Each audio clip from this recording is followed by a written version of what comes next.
Welcome to today's episode of the Simply Financial Podcast. I'm your host, Christopher Calandra, and I want to increase your financial IQ with today's discussion, which is going to cover lessons from past bear markets. So to begin with, according to the Securities and Exchange Commission, commonly known as the SEC, a bear market is when a broad market index falls by 20% or more. Examples of broad market indexes would include the S&P 500, the Dow, and the NASDAQ. So Goldman Sachs did some research and they identified three types of bear markets. Number one is event-driven bear markets. Number two is cyclical bear markets. And lastly, structural bear markets. So let's take them one by one. Event-driven are one-off shocks to the system. Think 9/11, something that happens that's a shock to the system and is not part of the normal economic cycles that we have to deal with. The Goldman Sachs research said that generally event-driven declines amount to about 30%, meaning the index, the broad index, will decline by some 30%. And it usually lasts about 8 months. And then the recovery, once the market bounces back, usually takes about a year to bounce back fully. Lastly, with the event-driven market declines, is that they often could morph into cyclical declines. So let's talk number two about cyclical bear markets. First off, they are the most common. You see these the most often. Like event-driven bear markets, the drops are about 30%. The triggers are often things, combination of the following: rising interest rates, impending recessions, and a fall in corporate profits. These cyclical bear markets. They're part of a fully functioning, normal, healthy economic cycle. I would grant you that they're not any fun to go through, and they are stressful, and seeing declines in markets and the effects they have on our investment accounts is never any fun, but they are normal, healthy, and expected. Cyclical bear markets tend to last about 2 years and then about 5 years to recovery. Granted, these figures I'm giving you are just general averages, if you will. They're not gospel, and there are lots of exceptions to this. This is just to kind of give you a good outline. The last of the three bear market types is structural, and this is the most severe.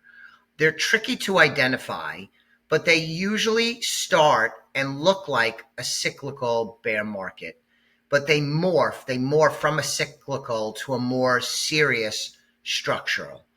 Declines during a structural bear market are around 60%, and they often play out over a longer period of years, about 3 years. And then incredibly, the markets will recover, but it usually takes about 10 years to fully recover. Financial bubbles are big triggers of structural bear markets. Also, structural imbalances, just where something's not right in the economy, something severe is going on. And the greatest example, the one you're probably thinking of anyway as you listen to this, structural bear market started with the crash in 1929. I'm pretty sure most of you, if not all of you, joking, all of you were not here for the 29 crash, but that's the prime example.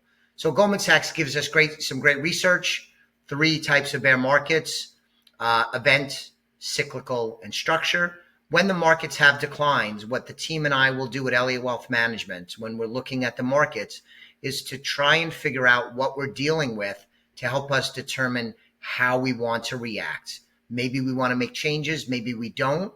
Maybe determining what type of market we're in will allow us to figure out what we should be watching for, where the key metrics are to help us make good decisions, as well as messaging to clients on how we're going to deal with these inevitable downturns. Thanks for listening to today's episode where we covered lessons about past bear markets. I'll be back with you on the next episode of the Simply Financial podcast very soon.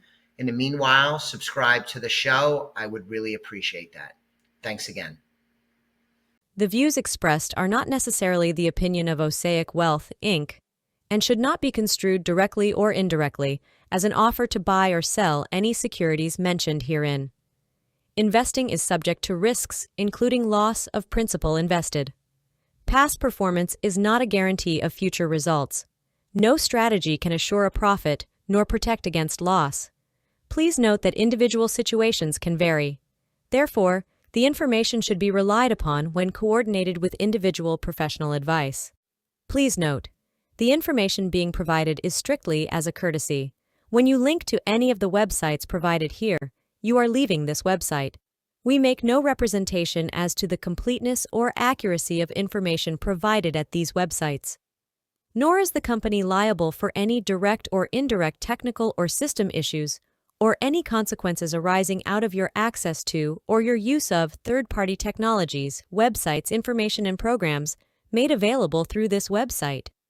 When you access one of these websites, you are leaving our website and assume total responsibility and risk for your use of the websites you are linking to. Securities and advisory services are offered through Osaic Wealth, Inc., member FINRA, SIPC. Insurance services offered through Elliott Wealth Management Services, LLC, not affiliated with Osaic Wealth, Inc.